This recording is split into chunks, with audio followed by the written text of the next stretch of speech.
शुद्धमती ने सब बात समझाई है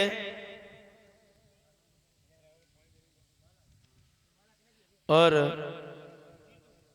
हमारे गले में नोटों का हार आया है।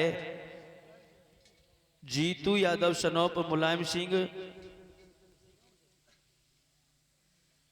मैं प्रभु से कामना करता हूं परमात्मा सदैव आगे बढ़ते रहें, राधे रानी की कृपा सदैव बनी रहे, भगवान ने सद्बुद्धि प्रदान करता रहे।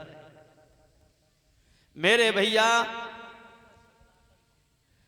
1 से 1 रुपए भिजवा रहे हैं। परमावड़ी शिवराखन सिंह इसी गांव कंजरा से हैं, राधे रानी कृपा सदैव बनी रहे। 1 से 1 रुपए भिजवा रहे हैं परमावड़ी ओमकार सिंह इसी गांव कंजरा से, राधे रानी कृपा सदैव बनी रहे।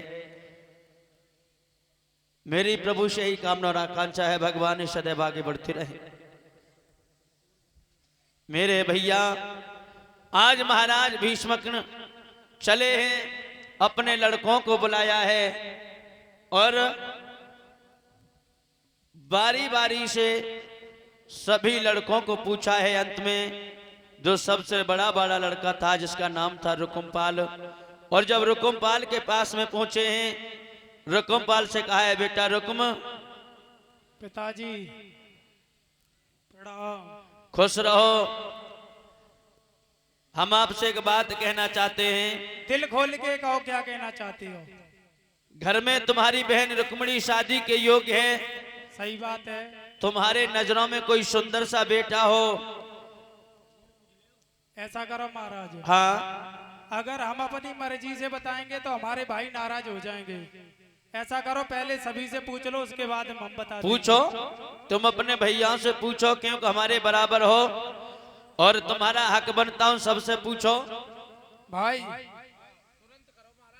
तुरंत करे, सही बताओ, तुम्हारी लड़का कोई नजर में नहीं है?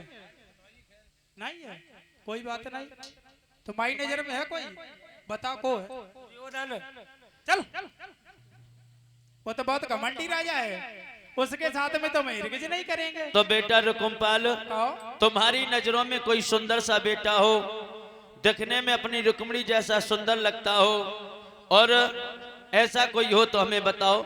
महाराज हाँ, लड़का बहुत सुंदर है, बहुत सुशील है, बहुत पैसे वाला है। जानते तो तुम भी हो, जानते तो तुम भी हो, लेकिन अगर बता देंगे ना तो थोड़े रुष्ट हो सकते हो। कोई बात नहीं, ऐसा पैसे वाला है, इतना पैसे वाला है, अगर तुम लोग उसके दरवाजे पहुंच गए ना तो पानी तक की नहीं पूछेगा। मतलब बहुत पैसे वाला है महाराज। अरे कौन है वही तो बताओ। कोई गैर नहीं है, अपना साला है। ओ, चिल्लाए कह रहे? अरे नालायक, क्या हुआ?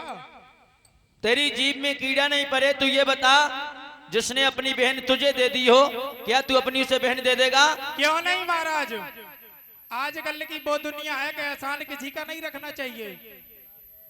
एहसान महाराज रखा तो कल पता नहीं वो आके कह दे हमने तेरी शादी करवाई थी, इसलिए महाराज एहसान किसी का नहीं रखना चाहते हैं। अगर उसने अपनी बहन हमें दी है तो हम भी उसको अपनी दे सकते हैं, कोई दिक्कत वाली बात नहीं है। वो हमसे जीजा कहेगा और मैं उससे जीजा जी कहेगी। और मेरे गले में नोटों का हार आया है। वंश बेटा है, छोटा सा बालक। मैं प्रभु से कामना करता हूं परमात्मा भगवान इसको सद्बुद्धि प्रदान करता रहे। बेटा तुझे नहीं पता है क्या? जब रुक्मिणी का जन्म हुआ था तो देव ऋषि नारद आए थे, उन्होंने इस बेटी का भाग्य बताया था और कहा था कि इसकी शादी द्वारकाधीश भगवान कन्हैया के, मतलब उस ग्वाले का नाम मेरे सामने मत ले देना, बहुत बुरी बात हो जाएगी। मैं उस ग्वाले के साथ में हिरगिज शादी नहीं करूंगा, जो दही माखन को लूट लूट के खाने वाला। क्या मैं उसको अपनी बहन की शादी कर सकता हूँ? हिरगिज नहीं, कभी नहीं। शादी करूंगा अपनी मर्जी से करूंगा, और करूंगा तो अपने साले।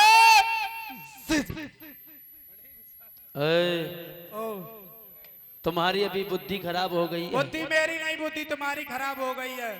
तुम बुढ़ापा है इसलिए तुम्हारी बुद्धि खराब हो गई है। मेरे भैया कहो। आज महाराज भीष्मक विवश हो जाते हैं। रुकुमपाल कहने लगा पिताजी शादी हमारे साले शिशुपाल के साथ में होगी, नहीं तो यहाँ पर तलवारें चल जाएंगी, हजारों वीर योद्धा मारे जाएंगे, लेकिन उस कन्हैया के साथ में मैं अपनी बहन का विवाह नहीं करूंगा। बैठ करके महाराज शिशुपाल आज पत्र लिखने लगा है अपने साले शिशुपाल के लिए। रुकुमपाल लिख रहा है बैठा बैठा